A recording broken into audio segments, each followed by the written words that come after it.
2, 1. Oh. Okay. Let's do that again. 3, 2, 1.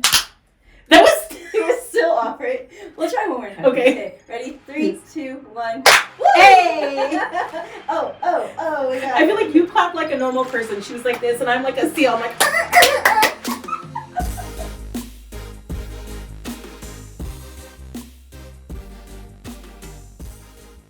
We're good? You're good. Yeah. All right. Have a good one. Thank you. Girl. Excuse me. Like, please open, like, the finishing school for future husbands. No, he really is great. Yeah. You know how you can drop your dog off, like, at the daycare for, like, manners and training and learn how to fetch Fido? I'll give you a little biscuit. That's what I'm like. Because he came in here and I was like, a professional fluffer. And I saw your really fluffy feathers and stuff. I was like, hey, what are we getting Is into? this on OnlyFans? Or You're like, is this about to be boudoir? I know. Because I came dressed like Miss Frizzle. And this guy, like... Something for everyone. Yes, so listen, if y'all are just like following this Lady on the Street podcast, if you've never heard, if you have never been a guest, this setup is so extravagant. I feel like, I don't know, like I'm getting ready to have a conversation with Barbara Walters. Oh. The couch is deep. Like, honey, her BMI's high, and I feel like a little Oompa Loompa just sitting here with my little boots dangling. I'm like... And the pillow, I was like, oh, I want a panza pillow, and this is like this is like a sheepdog.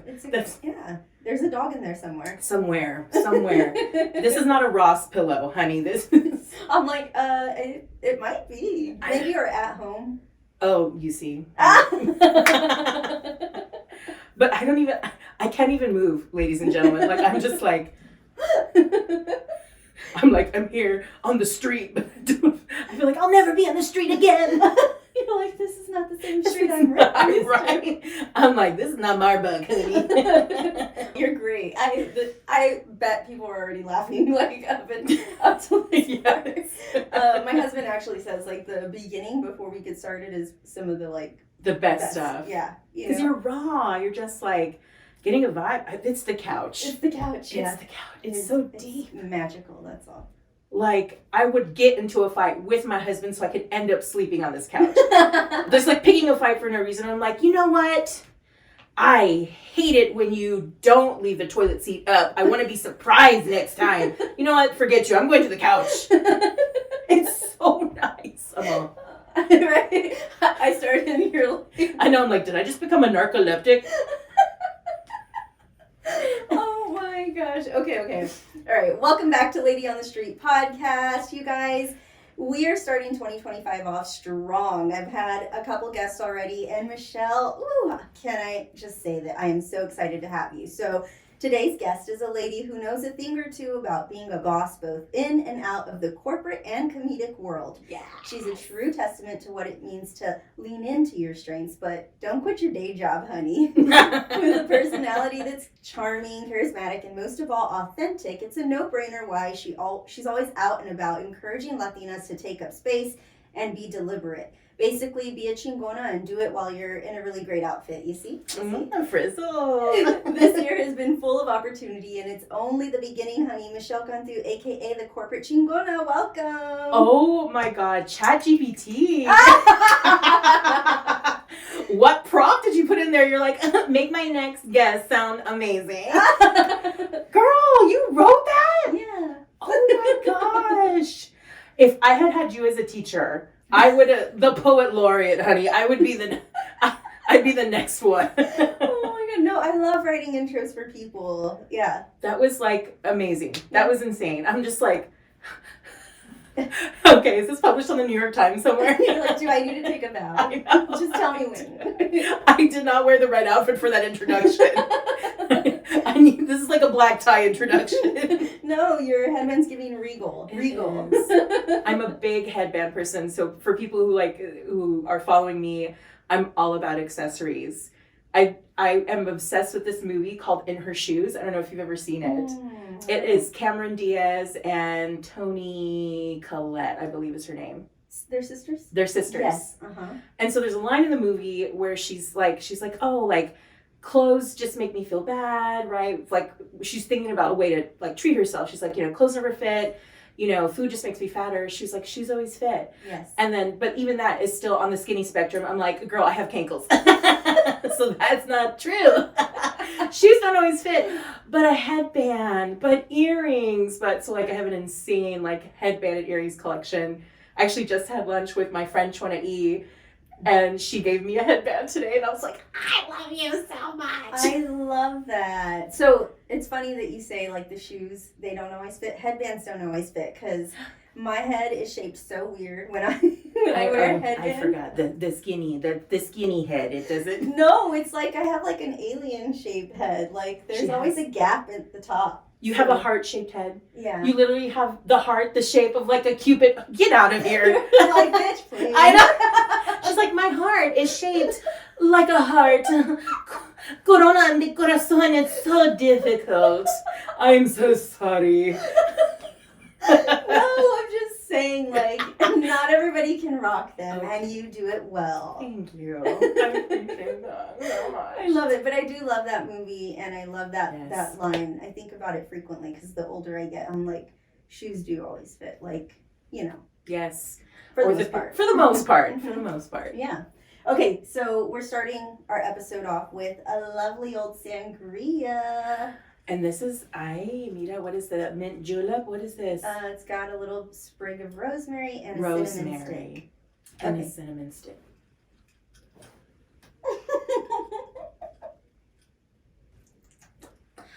Oh my God, I feel like I just did a whole cardio routine. That was so, because I'm like, have you ever seen those ladies when they're not paying attention, they're trying to get their straw and they're like, yeah. Through a serious story, right? Mm-hmm. Mm-hmm. That is yummy. Girl, put your foot in that one, honey. Yeah, I did. They're fresh cut apples. Do you guys do ASMR? Can you hear that? Yeah, I try to do it sometimes. I know. Do you is sangria what's your go-to drink? I'm definitely a wine girly. Yeah. Like a good cab. I love a good cab. I actually really love, oh my gosh, and now I'm blanking on the name, but it's like the only Mexican owned like wine shop here, like in Texas. Oh. And it's a Latina owned. Oh my God, it's gonna drive me crazy. And her name is Selena, and because she does Selena y los Vinos. What? You need to have her on. Yeah. She's amazing. She just opened her second location in like Market Square. Ooh. What is that? Oh, it's called Casa Gipset. Because it's her last name. Her name is Selena Gipset. Casa Gipset. So she gets wine like imported from Mexico. Like in the rich traditions of Mexican wine. Because everybody thinks, you're thinking Europe. And you're thinking like, all the vineyards that, Italy or wherever. Italy or like Napa, that type of thing. Yes. Yeah. But nobody ever talks about all of the amazing wine from Mexico. So she brings it in, and it's some of the most delicious wine that I've ever had. She has this one cab that's amazing. I really like the Menage a Trois that she has. Oh. She has a rosé one that's really like just pretty to look at, but it tastes amazing. So I'm a wine snob, because when I started drinking wine, I was drinking Moscato, which is basically just Kool-Aid. It's the entry. So then is this one too sweet for you, the sangria? It's a little on the sweeter side, but I do like it. Yeah. It's so yummy. And I like the fresh fruit. Yeah. Yeah. So I like a sweet wine if it's sangria. Yep. But like Moscato, if I... but that was my what is it, the entry drug, right? That was my just entry dipping your toe, honey. And now I'm like, ooh, it's way too sweet. But yeah, I'm down for a sangria. So, and some people put bourbon in it. Oh. Yeah. So those people have problems. I was like, I have everything but bourbon right now. Otherwise, those people need to take the edge off. I was like, those people have had a rough work week, honey. We're doing all right. Oh, well, I'll have to get in touch with her, because this sounds amazing, and you absolutely should interview her. She's phenomenal, and she's also going through like the courses, like to be, what are they called? Sommeliers. Yeah. I'm glad you finished that, because I was gonna say something. I was like some Houlihan. I don't know. Some Houlihans, yes. But she just like, she's also like a boss bitch because she at one point was running this organization that was like to create a path for girls to get on boards because there's not enough board representation. And so that's why I know the people that I know, or I try to connect with these organizations, because that is like my love language. Yeah. It's like acts of service. I love to like be in service of my community, but very specifically, and again, I'm open to supporting everyone, but I think my lens is pretty laser focused on like Latinas. Yeah. And then specifically like young Latinas, like and I'm raising 3 of my own. I have 3 daughters. Lola is 13, Mia is 10, and Valentina is 5. And I just remember, and my mom did the best that she could. Yes. My mother had me in high school. Both me and my sister were at my mom's high school graduation. Really? Yes, because my mom got pregnant with me, and then my dad was like, okay, you need to drop out. Like, you don't need to be going to school. Like, you're my wife, you're a mother. Yeah. And she wanted to go back, so she went back again, but she was already married. Yeah. And so then she got pregnant again. Yeah. And then again tried to go back to school, and then my dad was like, no, like, you're done. And she was like, no, I want to get like my diploma. So there's a picture of me and my sister with my mom. Oh my gosh. So she just like, my mother is fearless. Like, she's phenomenal, but she also just didn't know a lot. Yeah. And so there wasn't anybody I could go to talk about like college and, internships or like, serving on a board, or how can I make this impact in corporate America? Like, like most of us who enter corporate spaces, and when I say most of us, I'm speaking of Latinas. Yes. We just kind of like, like we're thrown into the deep end. It's like, figure it out, honey, sink or swim. Yes. And I don't want that to be our narrative generationally. People talk about generational wealth in terms of money. Yes. And I think of generational wealth in terms of like education and opportunities and freedom. Yes. Like freedom of choice and like freedom to like explore different opportunities and not feeling stuck. Yes. You're hitting everything right on hitting the nail on the head. I had a similar, experience with my mom where she was very encouraging and supportive, but didn't have the knowledge to help me like go down whatever path I wanted to go. She was just like, if you want to, like, that's great, And I was like, but how? So there I was like Googling like how to get my degree. It was like, oh. So, but yeah, I think that's one thing that I'm also trying to instill in my daughter is that like you literally can do whatever you want. Whatever. Yeah. But man, so now we know where you get some of your strength from then. Oh, absolutely. My mom is she's a total badass. And it's funny because in the comedy community, a lot of people know my mom because she comes to every show. And when I started comedy, like most comedians, when they start comedy, they go into like the raunchy, like we call it low hanging fruit. So sex jokes are easy. They're easy. Everybody has sex. That's an easy laugh. Yeah. And so when I started off, there's so many men in comedy. Like Latinas represent less than 1% of all stand-up comics. Wild. Yeah. That is wild. Especially because they're also funny. Yes. And so then it's like, okay, there's all these men, and I'm like, I'm so tired of this big dick energy on stage. So when I came out, my brand was BCE, Big Chocha Energy. Yes. And girl, when the señoras would come to the show, and I had merch, girl. I was gonna say, does it say Big Chocha? It said Big Chocha. And it was a picture of a puffy taco.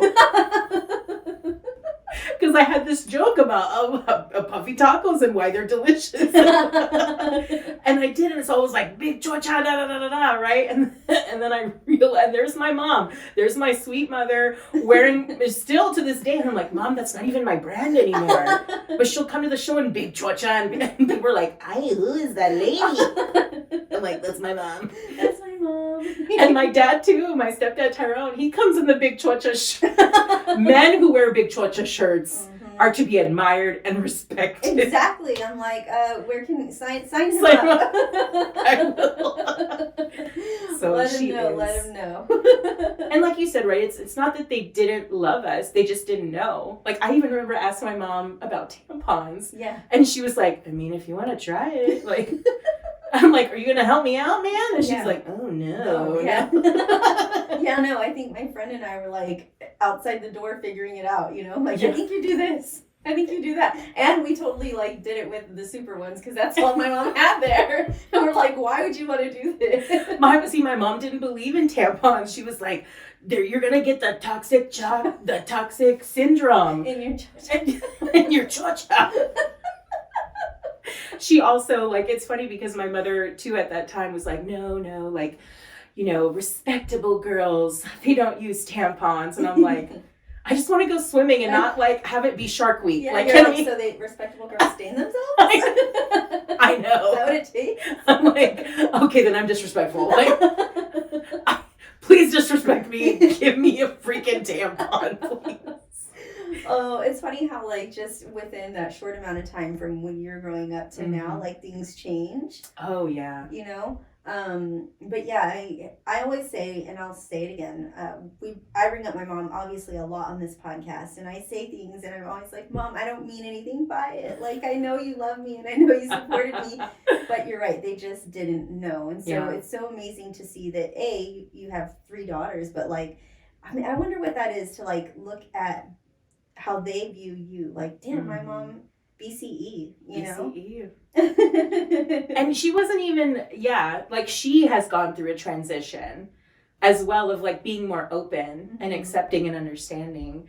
And so that also just lets me know like the work that I'm doing, it's not just about the corporate space. Yeah. It's women who feel empowered to like speak their truth and be comfortable in who they are and like be that chingona, that authentic self that carries into your home life. Yeah. Right? Because so many of it, if I really stopped and thought about how much time I spend at work, right? I'm like, oh my gosh, I spend more time with my coworkers than my kids. Yeah. That's wild. It is. And if that's going to be the case, then I want to like where I work. I want to have real relationships and connections with the people that I work with. And I'm going to like own myself in that space. I'm not going to hide, or I'm not going to code switch. Yeah.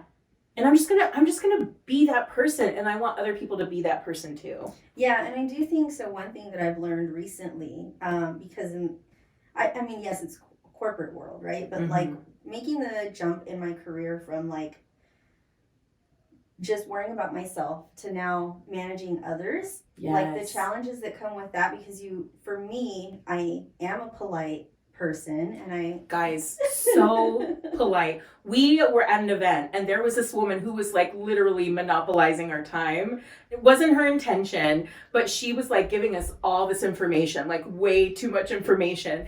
And I kept waiting for her to be like, okay, like I gotta go. And she was just like, oh yes, oh my God, like I was like, she's the nicest person. I could not believe it. I'm there tapping my heel and I'm like, okay, honey, please. Well, the funny thing is I was on the other end thinking, like, she's really nice, because I thought you would be the one to be rapping her, like, 3, 2, 1, that's it. That's what I'm like, where was your clapping then, girl? Let's go, pep squad. Yeah, no, but so, like, I try to be very polite, but at the same time, when you have to, like, let them know, you know? That balance for me, I'm still learning it a little bit, like, because I don't know. Anyway, it can be rough for women who are in the corporate world, you know? Absolutely, because if you pop off, you're the spicy Latina. Yes. You're the spicy Latina, the emotional woman. And so there's that constant, and I think that that's honestly what, like, keeps us back as we're thinking of, oh, what's the negative stereotype, or what's the negative view of my mistake that I make. Yeah. And we just have to reframe that. It's not a mistake to be my authentic, to cry, to let people know when they've hurt you or when they've broken your trust, right? Because let me tell you this, honey, the chisme is happening at work regardless. Yeah. Somebody's talking about, when you were crying in the middle of the meeting, somebody told somebody and your boss already knows. You're like, I can't, he's not going to know. He knows. He knows, yeah. Is somebody... Tiffany in her one-on-one was like, can you believe Michelle was crying? That's so embarrassing. But you handled it great, Doug. You handled it great. Because they're trying to rack up their points. So listen, you be your authentic self. Yes. No, and I'm learning that quickly. I'm like, wait, how do you know that? I'm like, oh, nothing is hidden here. But it's good. But I do think that like seeing content that you're posting is so helpful for people. Obviously, I think that's your intention. Yes. You know, but man, just the accessibility to knowledge that we have now with people like you and social media, and it's at everybody's fingertips, you know? Yes. So even if your mom or your dad or whoever is raising you doesn't have the knowledge, like, it's so easy to find now. Yeah. You know? And that's how, and my kids too, they learn, like, YouTube. Like, I was, I put a lot of, with my outfits, there's a lot of color, there's a lot of texture. And my daughter, she was like, oh yeah, I saw this as, like, if the color isn't exciting, then the texture should be exciting. If the texture's not exciting, then the pattern should be exciting. And she was like, I was like, okay, Miss Vreeland from Vogue. I'm like, where did you learn that? She was like, YouTube. And then people, like, lost their mind when TikTok went away. And then somebody told me, it's my search engine. Yeah. I was like, wait, what? Yeah. TikTok is your search engine? Yeah. So the way that people access information, people love stories. Yes. So they want it in a bite-sized piece, but they want to laugh, or they want to cry, or they want to see somebody, like, I literally see people, like, dancing while, like, and the stocks today, you should. I'm like, you right, honey, do the Dougie and give me the money. That's how people, because people have different learning modalities, right? There's auditory and tactile and visual. So when you can have a social media influencer hit all those things at once, and it's appealing, and it sounds great, and I feel good listening to it, then I'm going to retain that information so much better. And I'm going to come back for more. Oh, yeah. If my college professor, you know what I mean? Mm-hmm. Like, if they were doing TikTok dances, I'd be like, oh, I understand chemistry now. What is it? Pythagorean theorem makes so much sense now. That Pythagorean thoughty over there. Girl. Start a hashtag. Right. We're going to make it go viral. They're going to be twerking. We're going to do the Pythagorean pop. Stupid. Oh my god. I do love it though. I mean, we're going to watch, I guess. Right? Who knew math could be fun? Well, and that's honestly, like, how I got my stand-up start is I am a terrible driver. Oh, same. So bad. Yeah.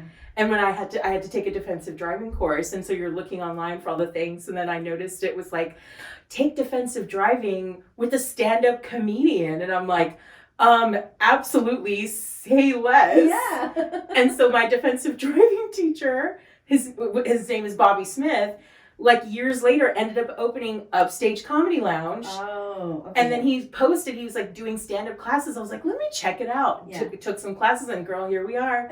3 years later. So it started performed as a bad driver. I was living my authentic life. Oh, I kid you not. Like, I went to driver's ed, and, like, I got my license, and the place shut down. It went out of business. They were like, we can't do this We're anymore. like, we can't. It's too much liability. Michelle Cantu's on the streets now. We got to shut it down. No, I didn't start driving until I was, like, really old. I think I was 21. Yeah. Why? I don't know. I had this, like, irrational fear of driving. Oh my god. When I was younger. I like, got into Were you in a bad accident as a kid? I mean, not like where I was injured, but yeah, I had some traumatic experiences when I was out doing things I shouldn't have been doing, you know? Yeah. Ooh. Like, you know. Oh, tell me more. But, like, sneaking out and being with friends and doing, egging houses and stuff, you know, stuff like that. Oh, And yeah. so I would always get nervous to drive, but I still to this day am not a great driver. Like, my car has thankfully all the, like, cameras on it, so I can't hit. Do you have a things. Tesla? No. Okay. No. Okay. We're still on planet Earth. You're still Yes. accessible. Yes. Okay. I was about to be like, does your chauffeur take you around? Well, so he used to, and then he got sick of it and was like, you gotta start driving, girl. Like, ain't nobody got time. But yeah, I remember, like, when I got my first speeding ticket, and I was like, Yep. they, like, followed me with the lights, and I was like, let me move out of the way. They're trying to stop somebody. They're stopping me. Like, I was like, what did I do wrong? You're like, no, pass me. Yeah, I was like, what are you Like, doing? ma'am, it's you. You're the problem. And I told my husband, I was like, they gave me a citation. I think that they're letting me go, right? He's like, that's a ticket, Priscilla. I'm like, oh, damn. You're like, I'm not in handcuffs, so it's a win? Yeah. Oh my gosh, you poor thing. What a dork, but yeah. Oh. Okay, so I wanted to ask you though, have you ever been a shy, like, do you consider yourself shy? Or No. And so all your life, have you been kind of this outgoing, bubbly, energetic, like, personality? I kind of had to be. Yeah. Because I was like, I've been chubby my whole life. Like, I don't know what it's like to be you. I don't know. And I've had, we grew up poor. I remember, so like, perfect example. And most people who have lived in poverty have probably had piojos at some point, had lice for our non-Spanish speakers. Yes. And so I remember, and I have very curly hair. My curl pattern actually used to be even curlier than it is now. Yeah. And so I remember being little and having piojos and my mom trying to get the comb, like, to get the bugs in my hair. And she just couldn't get it, like, past a certain point. And she was just like, forget it, this is worth it, like, it's not gonna go anywhere. And she shaved my head. Oh my God. I felt like we went from 0 to 60. I'm like, could we have had a modest trim? Like, how did we go from, like, all of my hair and then just nada? So I walked into school like a little chubby pelona, right? And I had a hat to try to hide it. And I remember, there's always a Tiffany. There's always a Tiffany who just, like, wants to come for you and, Miss, she's not supposed to wear hats in class. Oh, no. And I remember my teacher coming up to me and like, you're so brave. Keep your hat on. And I'm like, I was like, so brave. I was like, yeah, these bugs are scary. She was like, oh my God, I thought you had cancer. Take that hat off. You're so brave. You're so brave, little Michelle. So I feel like my whole life, right? If you are an other, right? So being an overweight kid, you're an other. So people are going to come for you because people fear what they don't understand. So fear can manifest itself in actual, like, fear or in anger. Yeah. Right? That defense mechanism. I don't want to appear to be weak, so let me turn my fear into anger. Happens all the time. See it everywhere. Most of the people that you meet who seem angry are really afraid. Yeah. And if you can realize that takes that power back to you. If you're afraid of that angry person, they're scared too. Yeah. They really are, because they don't know. Yeah. And they're just operating from a place of fear and ignorance for the most part. If you know who you are, Tiffany can't mess with you. Yeah, exactly. And so I was just like, you know what? Yeah, I'm a big girl. I'm a bald big girl. And I just, like, I owned it. I remember I was the school mascot for my elementary. Oh my God. I was like, how can I be happy and not have everyone see my pelona self? Oh. I was like, let me be the school mascot and I can wear I was a I was bird. going to say, what was the mascot? I went to Almas Elementary and I was Ollie the owl. Oh, I love that. It's a big blue owl. Oh, Because, the grow out was also... I was going to say, so when you have curly hair, is your hair thick, I would assume? Or Yes. It takes longer to grow then, right? Yes. Like from scratch? Yep. Yeah. Not the recipe lingo. She said from scratch. From ground zero? Okay. What is our frame of reference? I don't know. What do you call it? I don't know.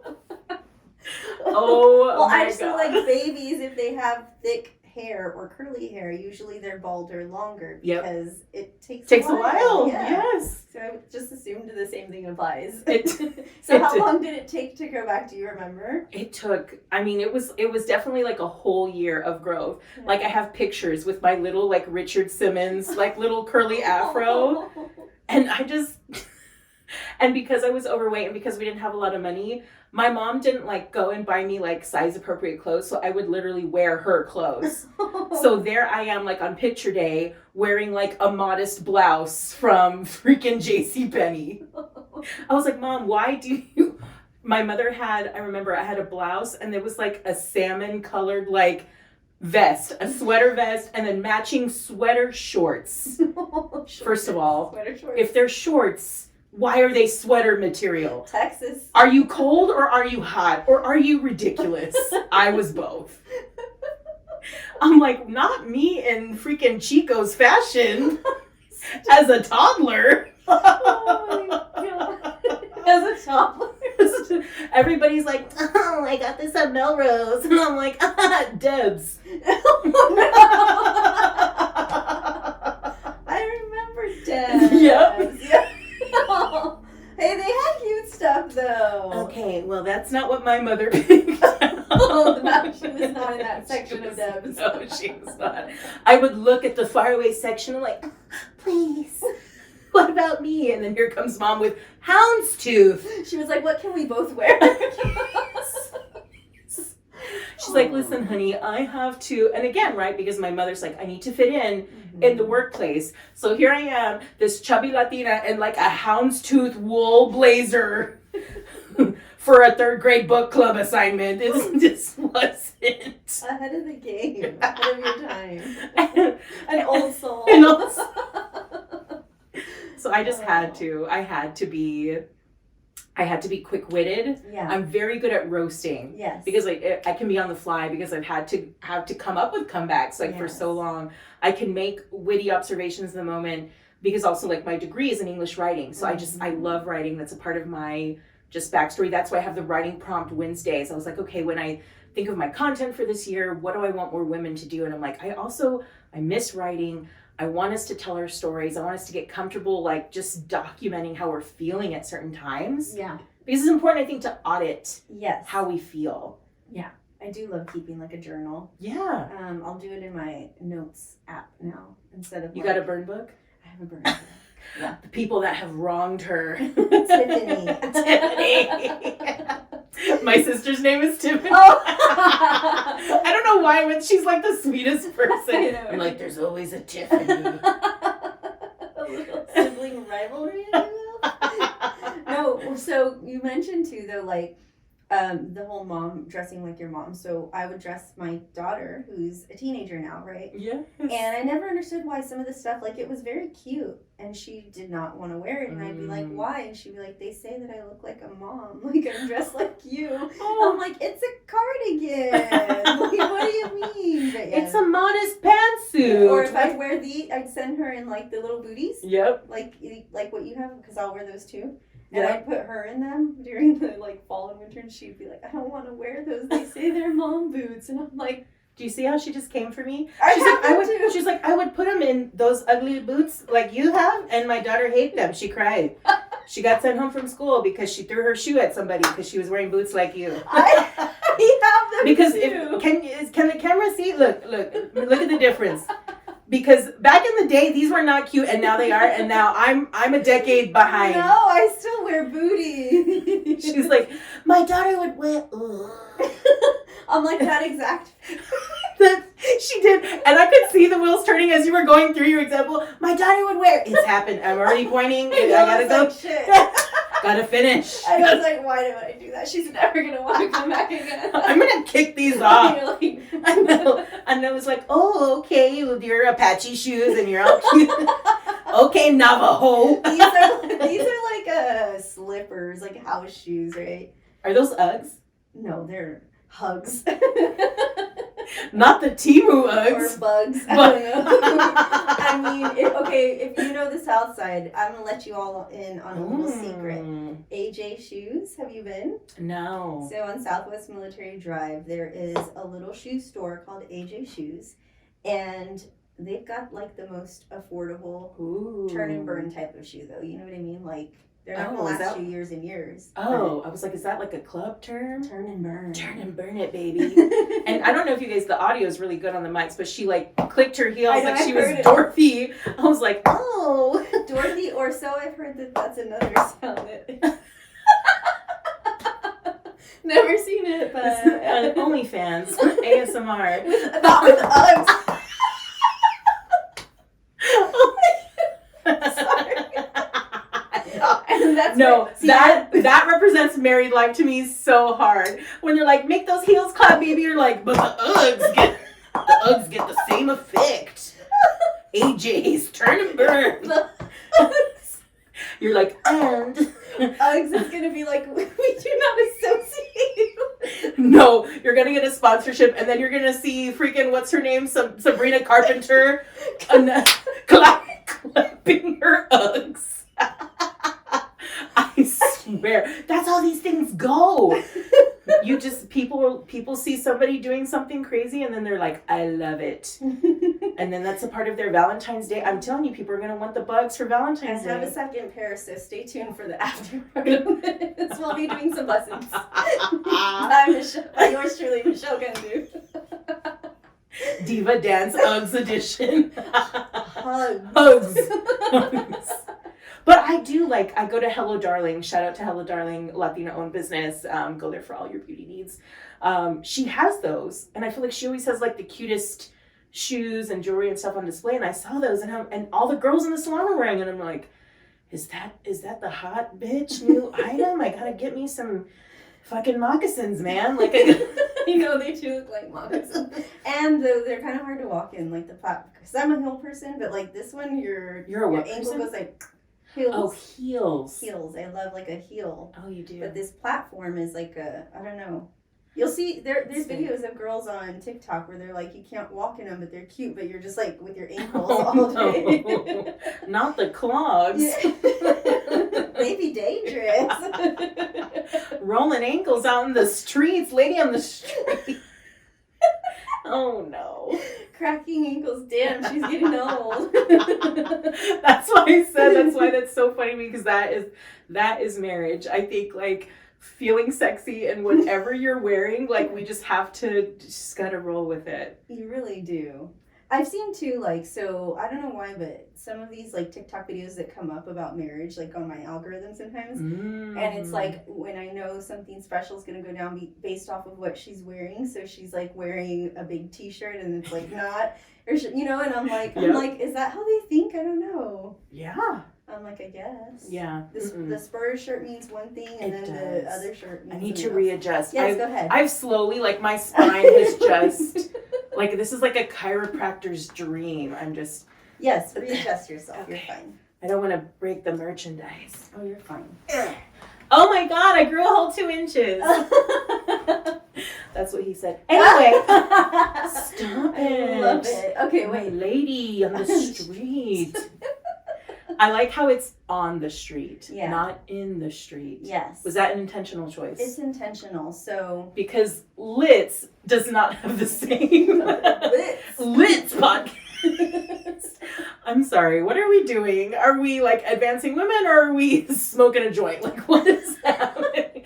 We're doing both! It's a little bit... It's something for everyone again.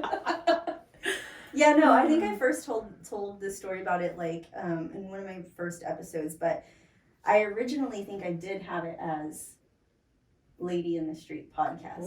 I did. And I started my Instagram account. Yep.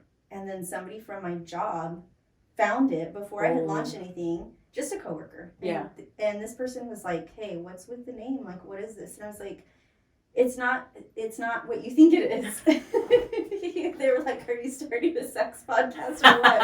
And I was like, "No." I was like, it's about the fact that lady in the street, freak in the sheet typically means you don't know what a person's really like. Yes. And so that's what I was going for. Oh, so that was what you were going for. It was but it was just to be catchy. People would be drawn to it, but you're not getting that. That's not the vibe. But then I ended up thinking okay, I don't want to give people that too much of the vibe, right? Okay. And so in journalism, we do what's called MOS, man on the street interviews. Okay. And so it's man on the street, lady on the street. Yes. And slowly it evolved to the LOTS acronym. So there you go. Yeah, a story for you. And look at corporate chisme, alive and well. I'm telling you, somebody from work is they snoop. They look at all your socials. If you want to be locked down from your coworkers, do not friend them on Instagram, follow them, don't friend them on Facebook.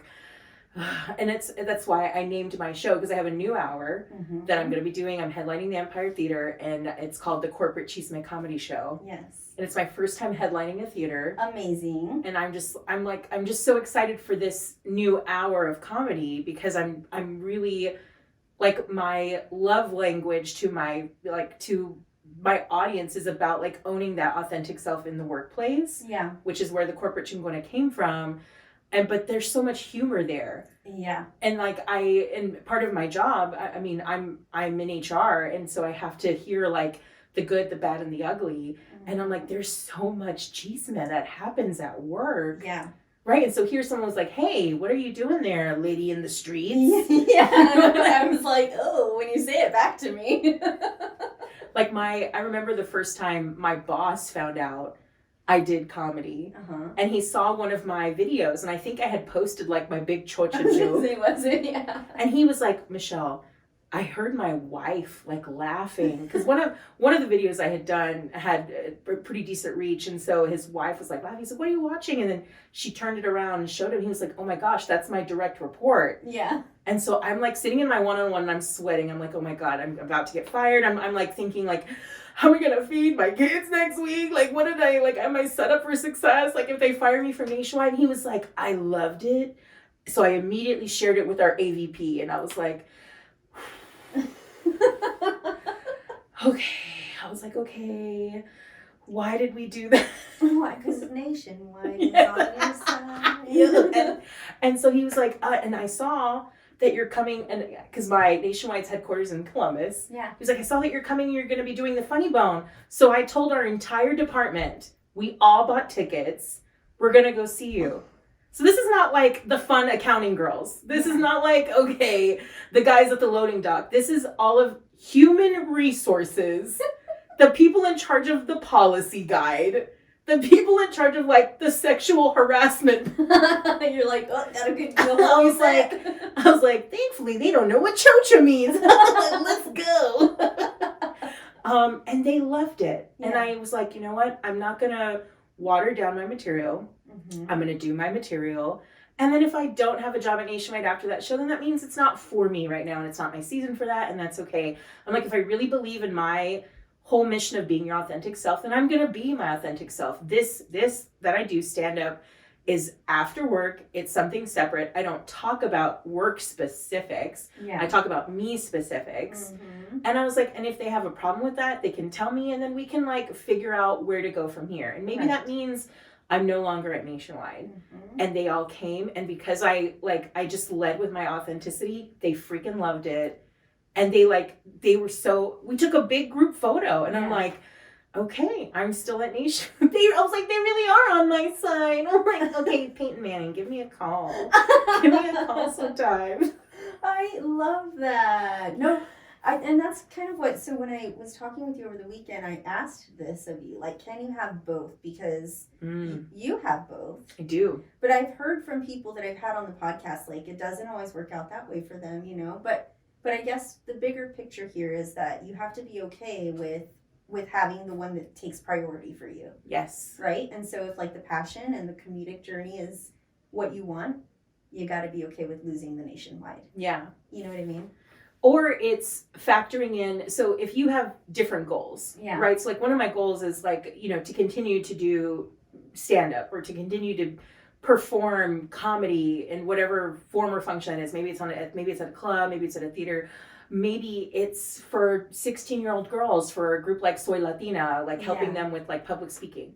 That's a goal. But another goal is to not only create educational generational wealth, but do create financial wealth. Right? So I'm like, okay, I have this job where I work for a Fortune 100 company with great benefits. That goal of providing a better opportunities for my family, that's also still a goal. So what I have to do, and what I always recommend people do if they're in a similar situation, is like, look at your goals. A lot of people just list them out like they're on an even playing field, but they're not. That doesn't mean that one's more important than the other. Or it doesn't mean that they're not all important, but one may have a higher level of importance. And so does that take precedent on your timeline journey? Yeah. And help you like understand, because a lot of people put pressure on you, like, oh, you should quit, or you should do this, or you should do that. And it's like, thank you. I'll take that data point, but it's not going to be my like ultimate like determining factor. Right. Yeah, it can't be. But a lot of women take it like that. I think they do, and they make the jump when they're not ready. They're not ready. Yeah. I think that is hard. And on the flip side of like all the positivity that social media offers, I think that might contribute to it a little bit, because you see everybody else kind of moving so fast paced. Yes. And I say that because it appears to be that they've reached whatever goal like overnight through the 10 videos that they posted, when really like you haven't seen all the behind the scenes work before they started sharing that. Do you know what I mean? Or is it that they gave you this very curated image and you're like, they're balling. And it's like, no, their rich cousin is and they're just at their house. Yes, recording their video. Like, Priscilla doesn't even live here. Like, I know. This is Lifestyles of the Rich and the Famous. We rented it. This is an Airbnb. My time's about to run out. I gotta hurry up. The man that was here, that's not her husband. No. Mm. That was a booty go. Oh. He likes the hug class. The bug class.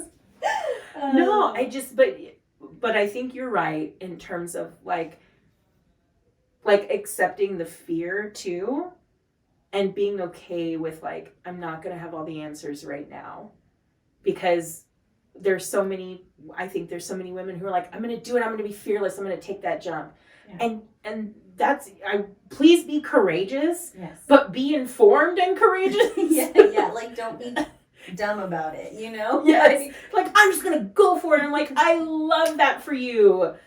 But now you are like not able to pay your bills. Yeah, that's the rough part, is like you want to, and I want to teach that to my daughter. Like, you got to follow your dreams. Yes, pursue your passions, but do it in a smart way. Yeah. You know? Yeah, like multiple streams of income. Yes. I feel like that's how, honestly, like that's how white men do it. Yeah. They're like, I'm not limited, right? So I feel like a lot of the younger generation, they want to follow their dreams. They want to follow their passions. That's fantastic. Do that. And don't forget the and. There can be an and. It's not an if or. Yeah. And but for some of them, it's like, it's either this or nothing. Yeah. It's like, no, baby. Yes, do it. I want to support you. Because our parents, they were like, absolutely not. That's stupid. Don't do that. Yeah. You'll be destitute. And then we're, right, so then like us, we're like, okay, we're going to try to juggle and see what fits and try to find the work-life balance. And then the layer below us, the generation below us, are like, y'all crazy. Like, this is going to work. They're like, no, I'm working from 9 a.m. to 2:15 and then I'm done. Elementary school hours for the rest of my life. Yes. That's what they want. Like when we were talking about your daughter, and I'm like, oh, does she help with your youngers? And your husband was like, she's busy. I'm like, I was like, don't get busy. Busy with what? I know. I'm like, you can't squeeze her in, or what? He's like, no, that one, she's got her own. She's got her friends. I know. I'm like, she helps. We have tried. We've made a conscious effort to not let it fall on her, because we did it fall on you? No, I'm the youngest. Oh, you're the baby. I'm the baby. He's the oldest boy. And so he, I think, took a lot of that on. But because we have that age gap, we try to remind ourselves, like, yes, she can help. But if this is going to sound spoiled, I think. But, like, if she's uncomfortable or they're being, I know when they're too much. Yeah. If they're aggravating her, like, and she's losing her patience, I'm like, it's not worth it. I'd rather let her be in her space. Do you know what I mean? Yeah. Because I don't want her griping at them at the same time. I want them to, like, want to hang out with her. It's not spoiled.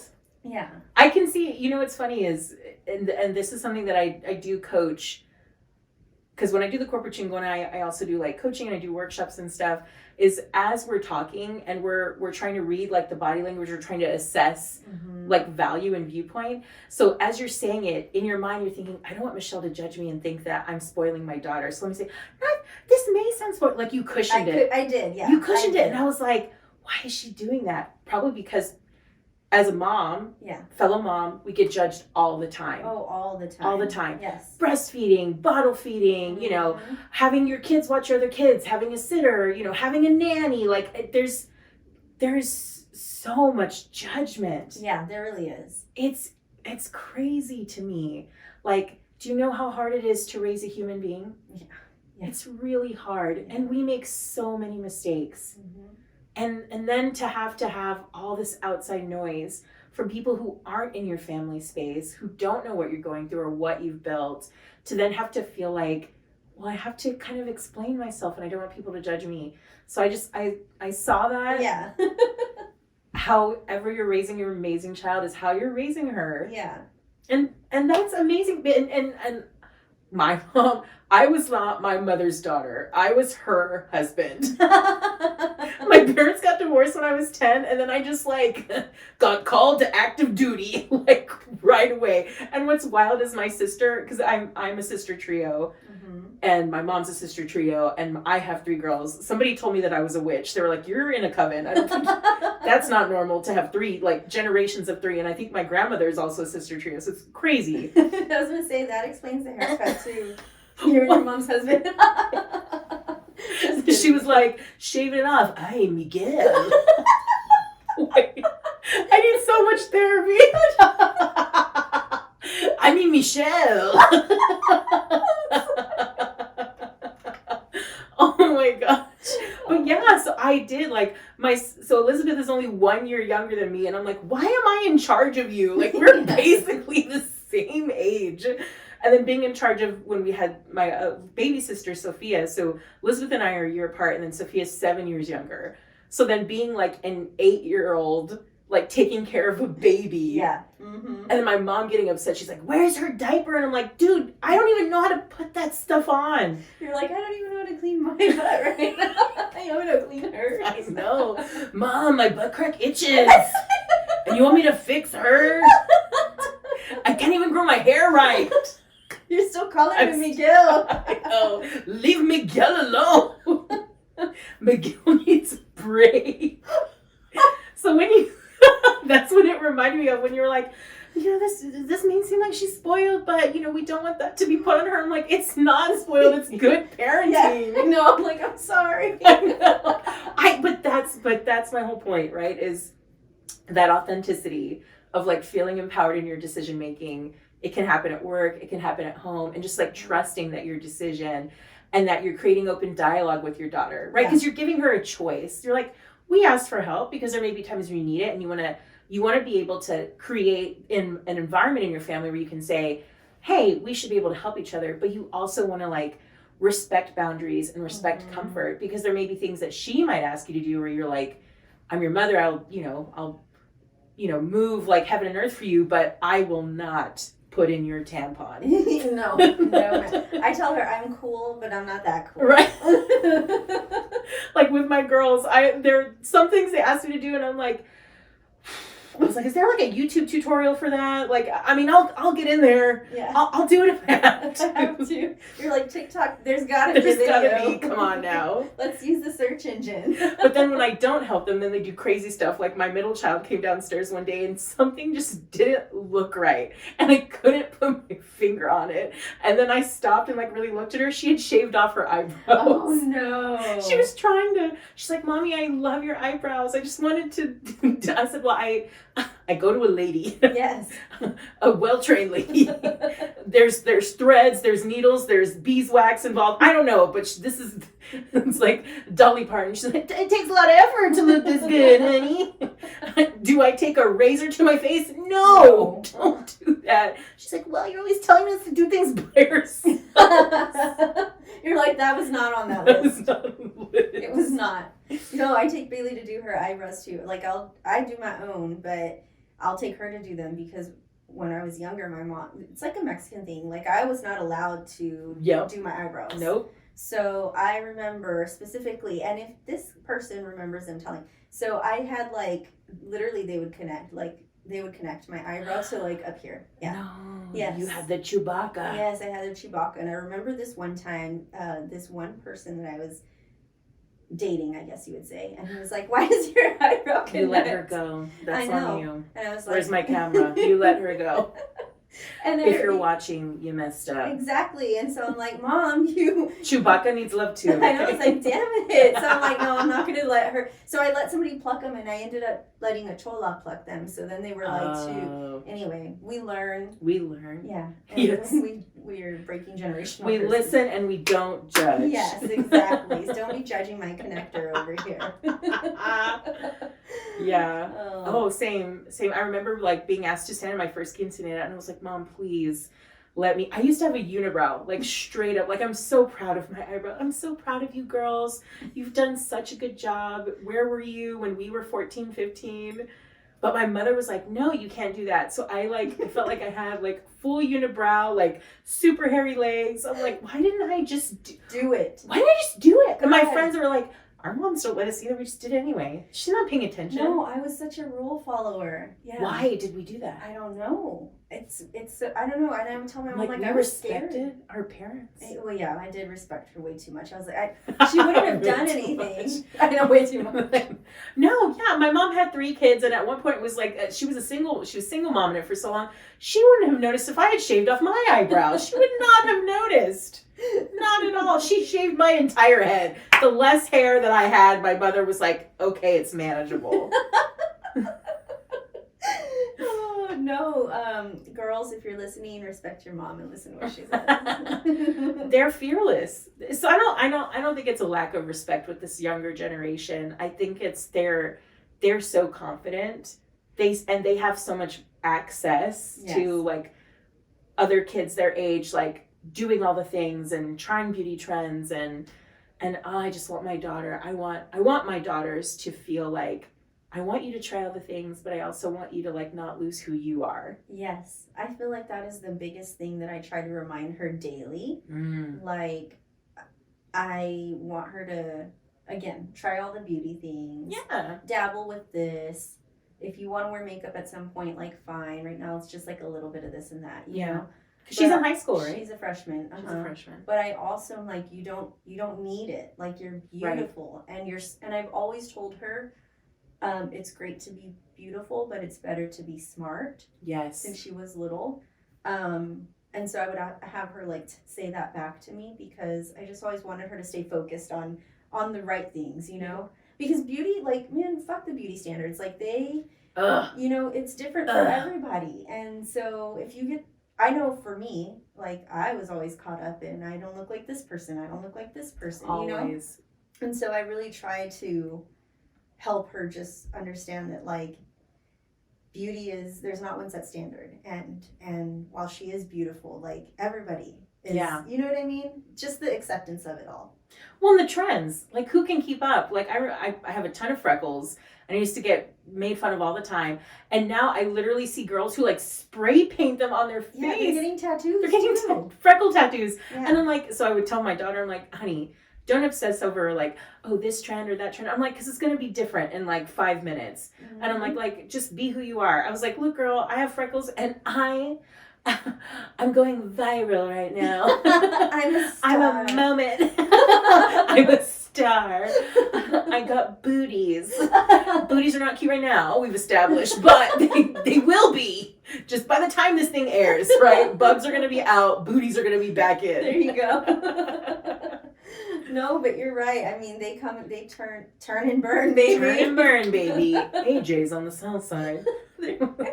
Are they sponsoring you? Maybe they should. They should. They should. As much as we've clickety-clacketed during this freaking podcast, AJ's, you better give us a discount. Oh, it's because they have. Do you remember?